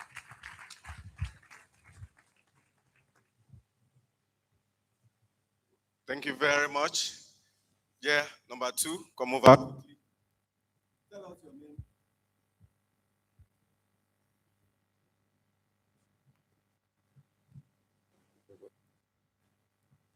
Tell us your name and your department. Okay, my name is Oluwaki Abdullahi Olontobi from the Department of Religious Studies. I'm a level student of Religious Studies. My question, sir, Dr. Ismail, sir, is you made mention of the fact that in Nigeria of today, ideas, I mean, mostly it doesn't work if you come with this your idea, this is how it should be done right and all that. And then that itself is coming from the fact that, according to what I can understand from the lecture, politicians have self-serving interest. And here Prof made mention of philosophy. Yeah, I mean, likewise, the way you knew as an individual, some of the politicians with self-serving interest, you equally know individuals in society who want selfless service, have a selfless interest for humanity generally. So my question is, should we, just ignore that, or, people who had the best idea should find a way, to, because there's no way you will not know people with ideas, find a way to form themselves together, even if they're just minority. Because even the philosophers we find in America, like all man are born equal, the Dubai's philosophy of justice for all and all that, were just a group of people who started these ideas, and before you know it, gained popular patronage. So, should there be a campaign? Because it seems that even as a Nigerian, your personal interest in self is like, okay, as a Nigerians, you are naturally selfish. That is the philosophy that runs everywhere. Not that we have a clear philosophy of selfish interest. So how do we even start from the campaign and all that? So make sure that, okay, fine, we have a group of people who have the right leadership mindset, sir. That's my question. Thank you very much. Dr. Ologmo, please.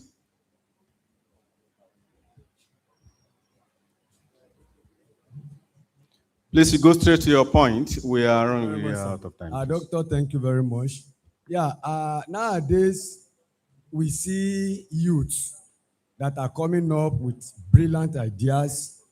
Many of them, even among students, we are seeing brilliant contributions, brilliant ideas, ability to deploy all these digital applications here and there.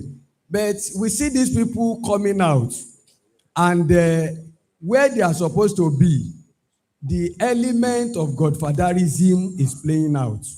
And you see those people that are there already, also, as even before thinking of going, they're already piling the younger ones, their children coming behind them. So how do we harmonize this with the leadership question that we are agitating about today? Thank you very much. Let's appreciate him. May I now recognize our distinguished scholar from the Department of Business Administration, Dr. Ike Musa.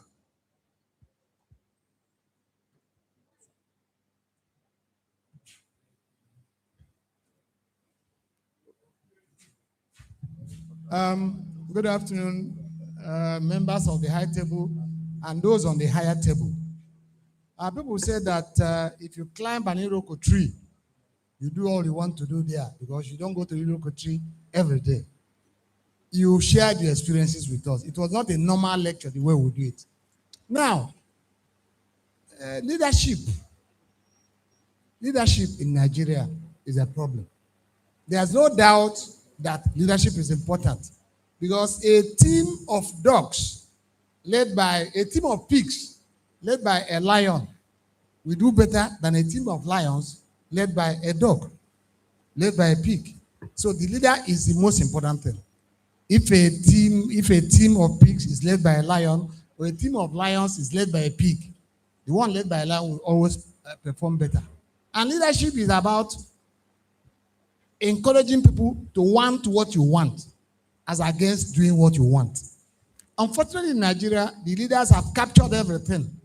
At the national level, the leadership, the president captures everything.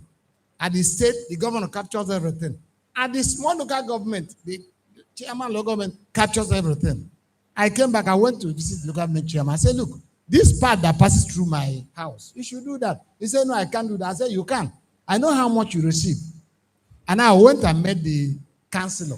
He said, unless the chairman comes himself and looks at the road, that nothing will happen. Even when the chairman, councillor for works had come, he said the chairman must come. So in a place as small as the local government, the chairman decides whatever happens. So in a situation like this, the issue of people's interest does not, the leader now decides what happens. So I think that the followers, we have to do our own thing. If the followers do not get up and insist on certain things, nothing will work. But surely everything rises and falls on leadership. I like where it was discussion. It's not the kind of grammar we speak here. It was practical, and people learned a lot from it. Thank you very much. Thank you very much. The last but not the least, there are Dr. Larry Akinola from Mass Communication Department.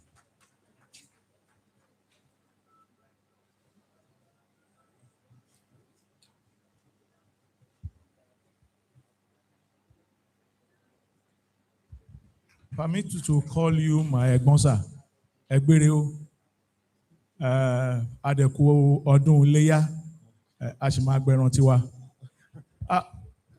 Very quickly, I came here prepared for you. I'm going to be very honest. I look at the topic, politics and governance in Nigeria, the leadership question. And I guess that many people like me will probably also be waiting to see whether we are going to listen to the same narrative from the elites, always finding fault and attacking leaders, attacking government policy. But what you have done, you have not presented an AI lecture. What you have presented is a thought from your mind. I celebrate you on that. I see you as a motivator, and I wish we can bring you more to actually interface with our students for them to see the reality of life. Now, having said that, sir, we've talked about leadership. I also had relationship with politicians. My PhD is on political marketing. I interfaced with them. You also claim you have a few friends. How do you relate the leaders and the followers? For instance, you get to a political leader's house, 6 a.m. in the morning, and you see litany of people who probably have been waiting there since 4 a.m., right? They have come with one need or the other. Again, you also notice that even we, the elites, we also have our own needs, our own personal agendas. And what we want is that once the leader does not do what we want, we become their enemies. So when people talk at times, you also need to understand where they're talking from. Maybe because they lost out of position or they lost out of appointment, and that is where their anger comes against the leader. I love the way you painted the picture of Lagos State. Again, some people will turn it around and call it godfatherism, Baba Sokwe. But we're not looking at the positives. I'm a Lagos boy. I was born in Lagos, in Ebute Metta, and I know what Lagos is. And I'm also looking at what are the positives of having followership as influencing leadership. Thank you very much. Thank you very much. We now hand over the mic to the guest lecturer to...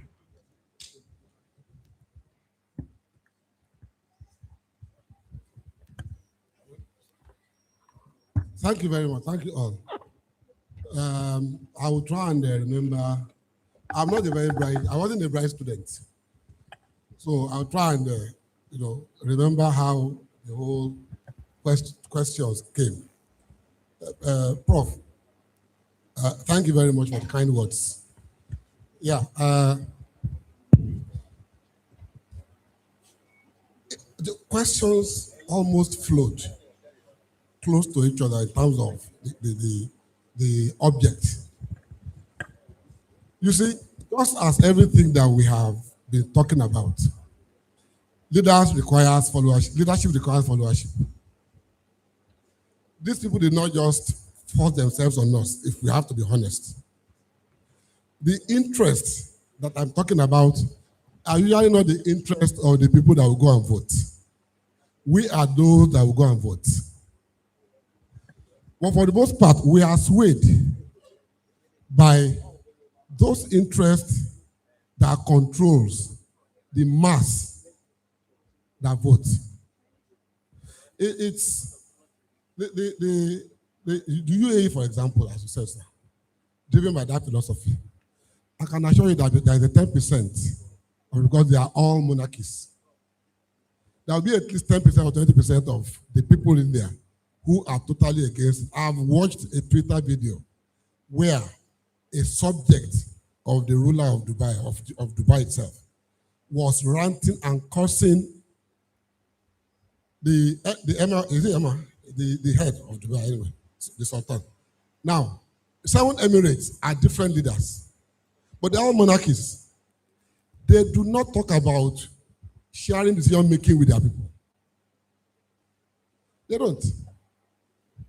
They decide, and the people like it. But fortunately for their people, for the most part, most of our decisions are about the people. Most of the economies in the world where you have non-democratic structures. In my doctoral, one of my time papers, I had to write about China a lot. And one of the things I talked about was the fact that when they came up with that acronym BRICS, and you look at the component of BRICS, Brazil, Russia, India, China, and South Africa, I think that is just an appendage. It should not be there. Not then, not now. Now, you have Russia, you have China. Those are strict and ultra dictatorship. But when you are a dictator, you have power. When you have power, when you have power, nothing else matters. You don't need to chase after money. Money will come. Because if you control the power, the power. So those are guys who know that their future and possibly their future generations are sorted. They will try and do it for their economies, but they will. The people being led must understand that power devolves solely in one structure. Can we accept that in Nigeria? Not likely. We have never been comfortable with it. The closest to it was the Abacha years. Nigeria thrived to an extent, apart from the pariah status internationally, but we thrived economically in a way. Everybody was scared of doing the wrong thing. So there may be a common philosophy, but it is because, just like the people in the north, they are trained, they were born into a system whereby it allows them to say there are leaders and there are followers. Followers will not be leaders. There is a. So it's easier, sir. You understand, sir? Yeah. Now, in terms of how you get the people that will lead us without self-interest, like my young man asked. You see, the closest to what we are talking about, that's supposed, in quote, selflessness of the current crop of presidential candidates is who? It's probably, don't tell me about Peter Obi, please. I know, I work with all of them. It's probably Showore, that he also is an activist. He fights everything. It doesn't matter what it is. If you say A is A as government, he will say no. Understand? But he comes out to say that this is how it is. Minimum wage of 500. You should do this, you should do that. I will legalize weed. You understand?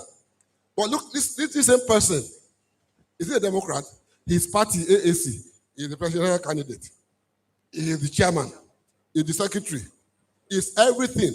And he's been the contestant, the presidential candidate every time throughout. There will be somewhere to Mashekusi. We want to start looking for the least evil. The least of the evils is what we usually settle down for. It is difficult to say that when I get there, this is how I'll do it. Get there first, I don't see. Because the way to getting there is through those routes that are, established and guided very, very strongly by those people that are the entrenched interest. My friend was embarrassed out of government. He has not gone near government since then. They will not even trust him. So, for Professor, right? Thank you very much, sir. And all I've just done here is to share a bit of my experience, and I will say that everybody has their limitations. The road between Shagam and Papa, the one that is under construction now, and the road between Songo and Abeokuta, state like that, despite the fact that we have the same party in government at the federal and and states for so long, for the past 11 years now. Why? Because when the road was bad, what people see is that the government is not working. They don't even know whether it's federal government or state government road. When Abiodun approached Fashola to say, I want to start constructing that road. After all, we had a president who used to ply that road when he was president and never did anything to it. Actually, nothing serious. We had someone who says, I want to do it. And Fashola told him, let me see you go start to do it. It is not a state road. You cannot start except I tell you start. It took someone else getting there to say you can go ahead and do it. So they started doing it. So the chairman that has been invited to come and see it, sir, you don't understand how these people think, sir. Maybe your guy that spoke like the guy will understand better because he worked with them. When you go near ordinary, what do you call it? CSI, CSR. Ordinary CSR. You want to paint a primary school for it to look better or to fix something. You will have the governor, the senator, the House of Rep member that just come around and say why. They haven't done it. You want to, the private person, you are not contesting. Because what they want to find out is whether you want to use it as a campaign material. As look, it's not working and working. So the chairman that has been invited would stop or stop that project if it belongs to him to do and someone wants to do it, because they are going to think it's going to make me look bad. The last question was about whether there was any way that we could choose better leaders, because all I can say is that we always, at least in Nigeria, we always start looking for the least of all the evils. We don't say you shouldn't do what you want to do, but do for us as well. And who is capable? Everybody taps capability. Everybody wants to come out. Not everybody will get there. I personally have my reservations about each and every one of them. For example, I don't expect the kind of security situation, particularly in the Southwest, to still be happening like this now. Particularly because of one of the things I touted was that, since the Hausa man has left, because they are always protecting this guy. So, but it is what it is.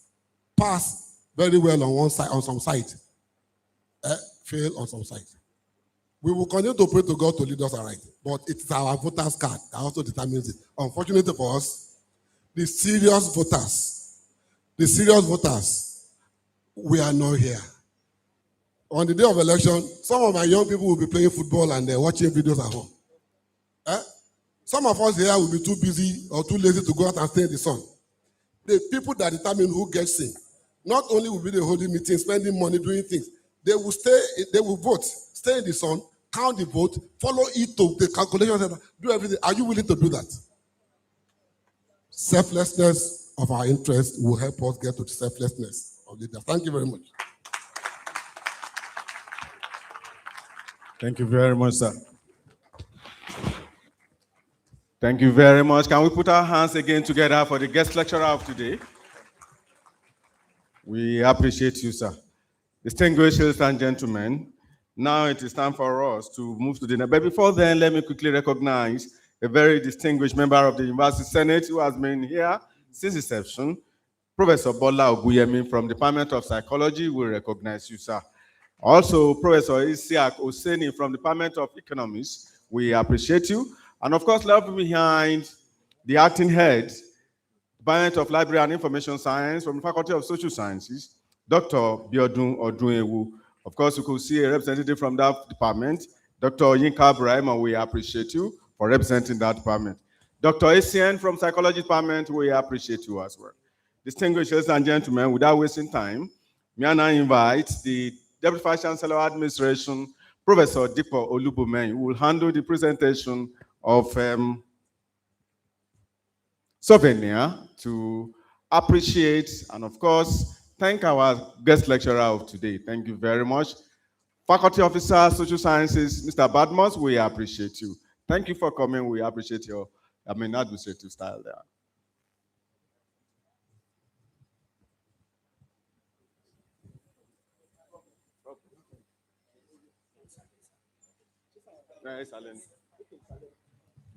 Thank you very much. Can we appreciate the Deputy Vice Chancellor Administration representing the Vice Chancellor in presenting the souvenir to the guest lecturer of today. Thank you very much.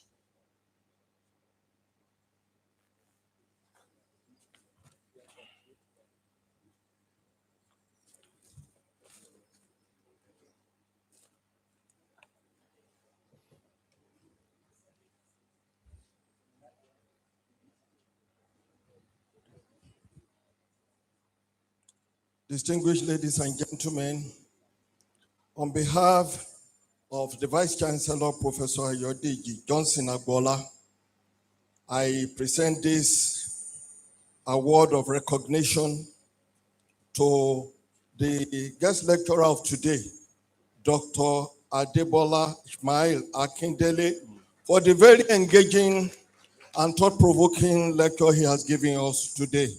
We appreciate you so very much, sir. And this is presented to you in recognition of that award. Thank you very much. Thank you very much. Can we appreciate the Vice Chancellor of this great university for recognizing the intellectual diet we received from our guest lecturer of today. Thank you very much.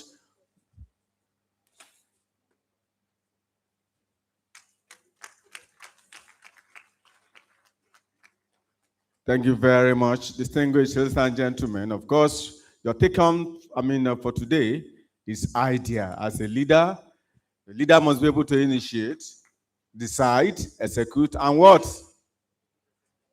And activate. Put your hands together for yourself.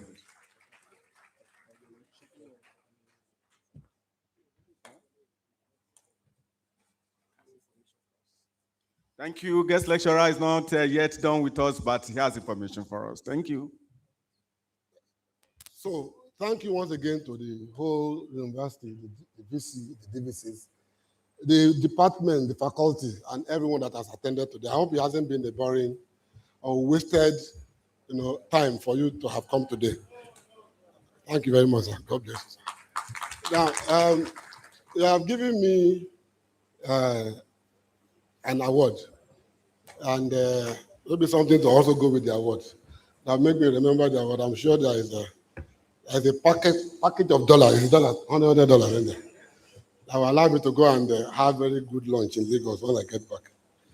The dean has been discussing with me since we were in his office about some of the small projects that are required to even do better for the school and in the school, for everyone. And in particular, there are about 3 different solar projects that he has shown that they need to have in place. I will look at the 3 different options, and I will revert within the next 1 week, by the end of the week, to the dean about which one I'll be taking up and how.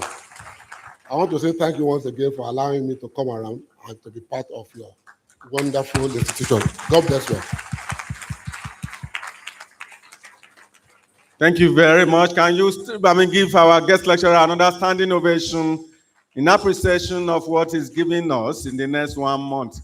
1 week, so to speak. In the next 1 week, meaning that maybe we will not be depending on the university generating set again. Faculty of Social Science, can I appreciate the guest lecturer for doing that?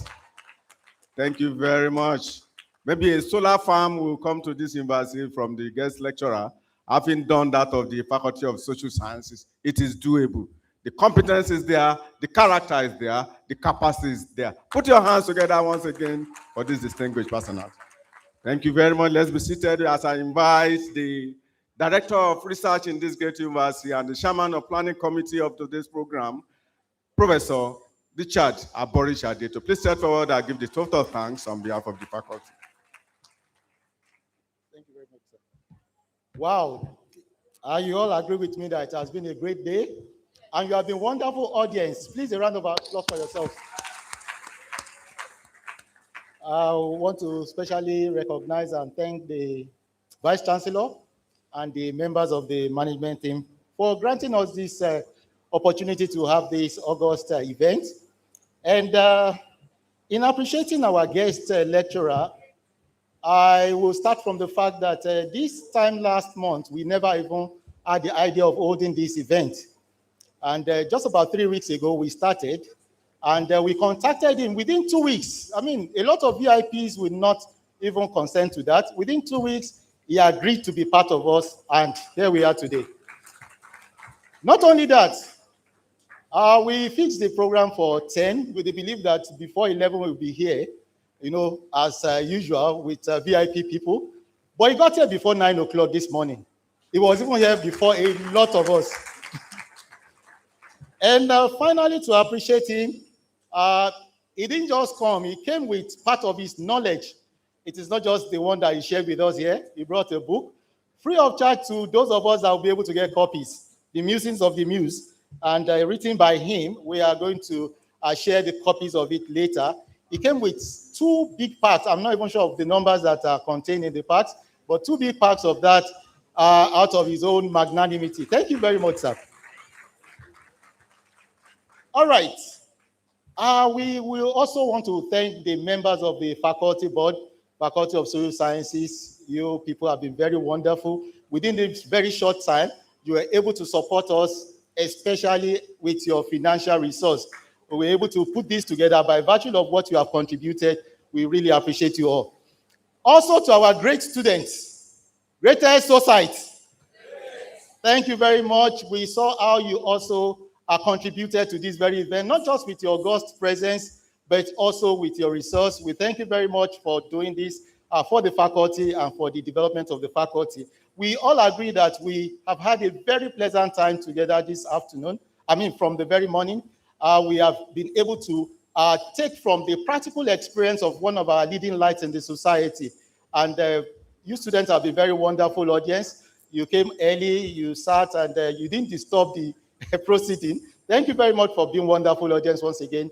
And also to our cognate faculties, the deans of faculties that are here present, the director of academic unit, and every august visitors of our faculty. Thank you very much once again for being part of this. We need to quickly round off because another event is starting soon. But we want to say a very great thank you to you all for what you have done, and say we see you next time when this will be holding again. God bless you all. Thank you very much. Let's put our hands together for the chairman of the planning committee of today's program that everybody adjudged to be very successful. Is that not so?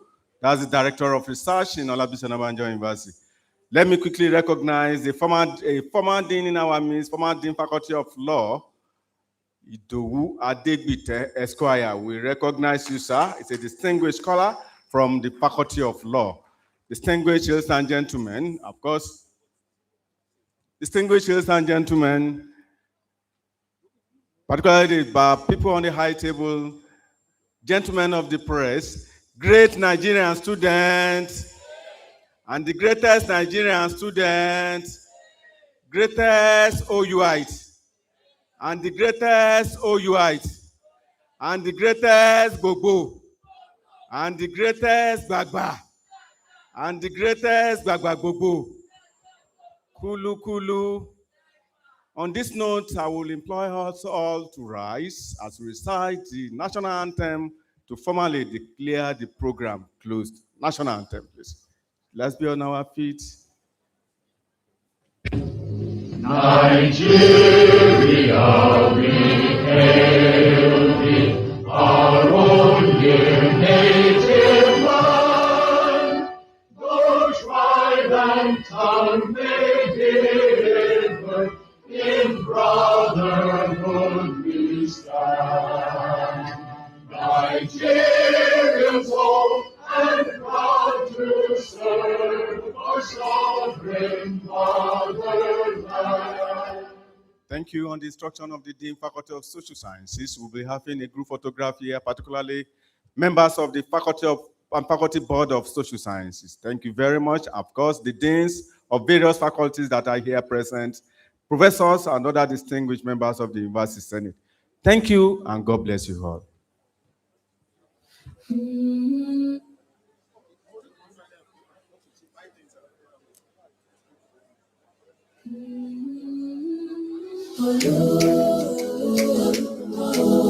Hello.